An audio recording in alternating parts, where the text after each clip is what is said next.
Hey, welcome to Talent Management Office podcast number 4. This is Colonel Farrell. I'm the deputy at TMO. And I just want to address who this podcast is for and why we're doing it. So this podcast really is for movers. We're going to focus on the assignment instruction process. I think we have a bunch of different audiences. Those folks who have never PCS'd. So if you're new to moving in the military, we hope to provide information that will make it less stressful. And then if you have moved, perhaps you've PCS'd a bunch of times, but you've never done it under IPPS-A, this information, we hope, will fill in the gaps for you as to how that process works and what to expect. I am joined today by our subject matter expert in all things HRC, IPPS-A, and that is Ms. Kelly Yandall. For those who have dealt with Kelly, either on a myriad of issues that she deals with, you know how exceptional she is. But I just wanted to give you some background on Ms. Kelly Yandall, whose role in our talent management office is critical. So she went to ROTC at Cal State Fullerton. She was a Army and AG officer from May 2010 to December of 2017. She served as an S1 at JBLM, went to the career course, and then finished her career at Fort Campbell as an active duty officer. And then she came to USALSA in August of 2020 and remained there until October of 2022, at which time she shifted to then PPTO, now TMO, and it's been our great fortune to have Kelly on our team just because of her professionalism and her ability to solve problems. In fact, your problems, right? Problems that come from the field as we as attorneys try to figure out the human resource process in the Army, which can be complicated.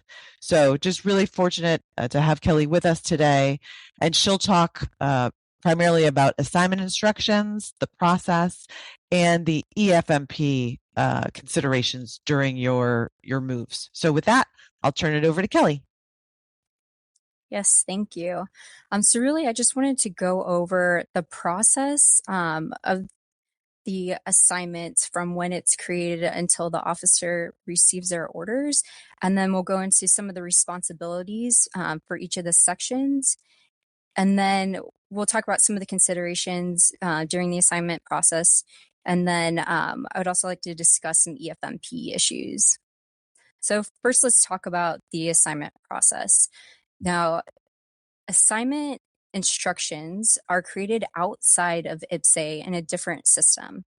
Your career manager or talent manager is going to go into your system and they're going to link the officer to the specific assignment.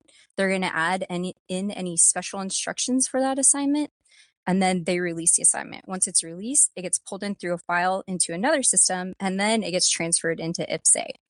If everything goes right, then the officer should receive an email saying that their member elections can be completed. And the member elections are just the officer saying who they are wanting to travel on their orders. So any dependent that is going to travel on their orders, and then it's going to ask about their government travel card and how they're going to be billed for it. Once the officer completes their member elections, then they need to get with their G1s and S1s to find out what local requirements is needed for the military processing division, which is where you in-process and out-process an installation, for them to actually create the orders, because they're the ones responsible for creating the orders. So that, in a nutshell, is the assignment process. So some of the responsibilities. Your assignment or talent manager is going to be focused on the assignment and what you need to be successful for that assignment, right? So they're going to say when you need to be there, what your pinpoint assignment is. If you need anything special for that assignment, like a top secret security clearance or a maroon passport, or maybe you need to go TDY en route to a course for that assignment. That's what they're focused on. The officer is responsible for completing their member elections in a timely manner, and then coordinating with their S1s and G1s and the military processing divisions to make sure that you are completing any requirements that you need in order to receive your orders into PCS.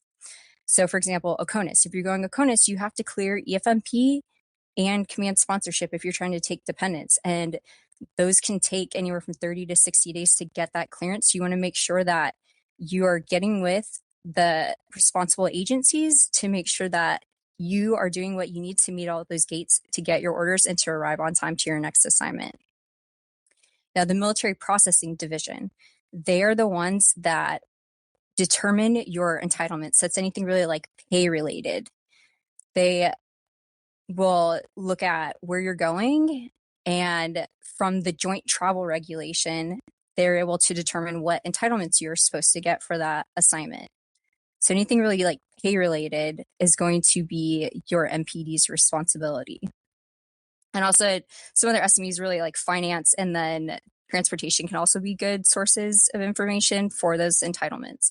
But for your talent manager, we aren't the masters of the Joint Travel Regulation. So you can always ask the question if there's a certain entitlement that you want to ask about, and we'll try to direct you to the correct point of contact.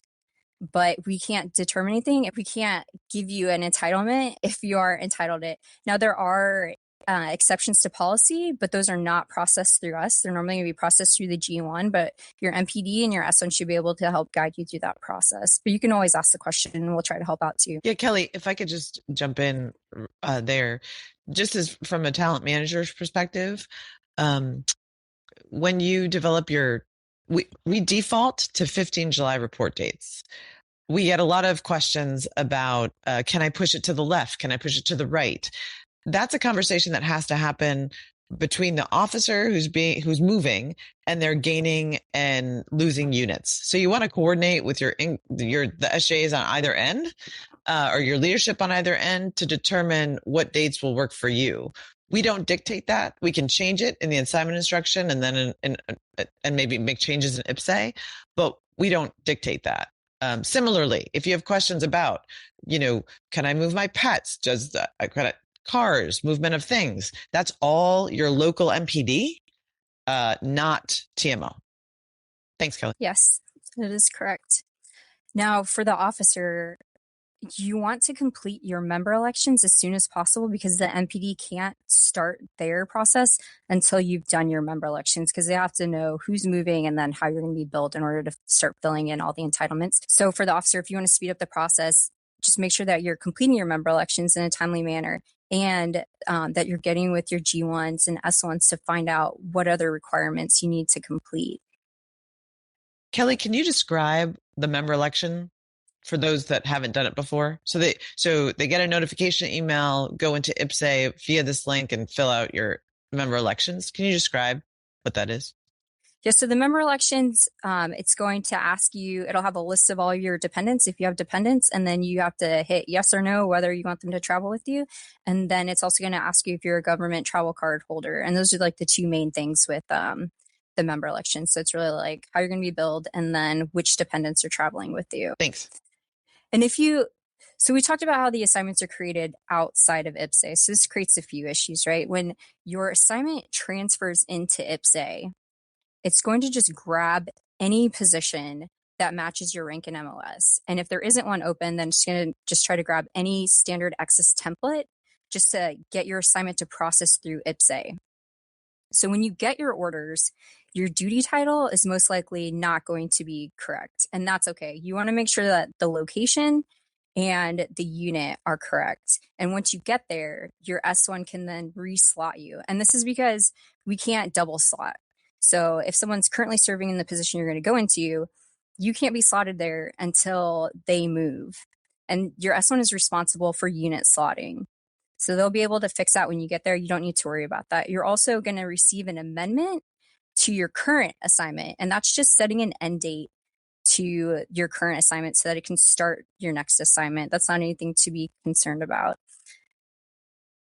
And also because it's coming from outside of the system, there can be several different data issues that can prevent the assignment from processing into IPPS-A. So if you know that you're supposed to receive the member election email, but you haven't got anything, it's been about a week, You need to reach back out to, well, first go into IPPS-A and then search member elections. Cause sometimes the email isn't going to come to you, or maybe it goes to your junk, or it goes to like an old email. Just search in IPPS-A first for the member elections. If they aren't there, then reach back out to us. And then one important thing to note, you will not receive a member election email if there are no entitlements linked to that assignment. So if you're going from one unit on post to another unit, it's a no cost move. You're not going to get the member election email because you don't need to make any member elections. So you just need to work with your S1s and G1s to get those orders. So there might be some local clearing requirements that they want you to do before they release the orders. If you are PCSing, those have to go to your military processing division, and that's so they can fill in all the entitlements and then cut your orders. So I hope that kind of explains the general process and who's responsible along the way. So really, your talent manager releases the assignment instructions, the assignment processes into IPPS-A, which takes about a day or two. The officer completes their member elections and then coordinates with their G1 to complete any local requirements. And then your military processing division adds in all your entitlements and then creates your orders. It's a really beautiful process, and we're happy to be a part of it, but we don't control all of it. So I appreciate you laying that out, Kelly. It's awesome. Yes. And so some things that hinder the assignment process, if you're going OCONUS, like I mentioned, you want to make sure that you're staying on top of the EFMP screening for your dependents and the command sponsorship. So for EFMP, if you're going OCONUS and you're taking your dependents, every single dependent has to be screened for EFMP. So even if you've never been enrolled, you still have to go through the screening. And it is possible that during that screening that one of your dependents might get enrolled. And that's going to just lengthen the process because now they have to make sure that services are available at your gaining location. So you want to make sure that you get started on that process as soon as possible. So if you already have a dependent enrolled in EFMP, we have to pre-clear you for any assignment. So if you're going CONUS, OCONUS, it doesn't matter. If you have a family member in the program, you have to get screened, and we have to make sure that services are available at the gaining location before we can even release an assignment instruction. I just wanted to point out that this comes up quite a bit. EFMP, we screen before the assignment instruction can be produced. So we cannot produce an assignment instruction if the EFMP information is expired or there are no services available. We don't determine whether services are available or not. That is something the local MTF handles. And so TMO has very limited influence and access over that program. The onus is really on the soldier. So I just wanted to lay that out for folks based on experiences that we've had in the past. Go ahead, Kelly. Yes, so as a part of the pre-assignment process, your career manager or talent manager, is screening you through the enterprise EFMP system. That's just the website. They go in and they submit inquiries to different locations so that they have a better idea of like what a viable option for an assignment is going to be, because if services aren't available, we cannot send you there. And if your EFMP is expired, the system does not allow us to submit the inquiry. And that's because the military treatment facility that's reviewing your packet makes a determination based off the level of care and then the frequency of care. So if your packet is expired, they're going to assume that that information is no longer valid, and you need to go in and get it updated so that they have an accurate picture of the level of care that you need. And that's how they're making the determination.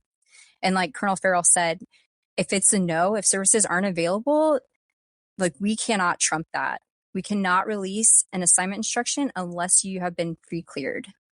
So not having an updated EFMP or an expired EFMP will slow down the process. And as part of the resources we're giving you in this podcast, we're linking the EFMP link so you can go in on your own and just, look at least the information in the system for you and your dependents. Any other EFMP related issues that you wanted to cover, Kelly? Oh, so the disenrollment process, I wanted to bring that up.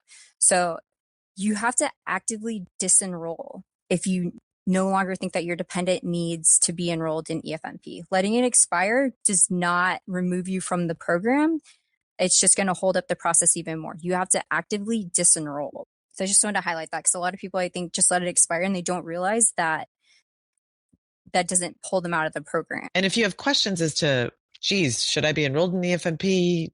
What does that look like? We've also linked some informative slides about how you determine whether you need to enroll in EFMP, and then just some of the steps or considerations in the EFMP process. Any other points, Kelly, before we wrap it up? So I think we hit the highlights. Really, just wanted to go over, like you said, the process, different responsibilities along the way, and then some of the assignment considerations that we get a lot of questions on, and then just the EFMP process. So hopefully that helps people get started on their PCS moves. And I mean, if you do have any questions, you can always reach out to us and we'll try to help, of course.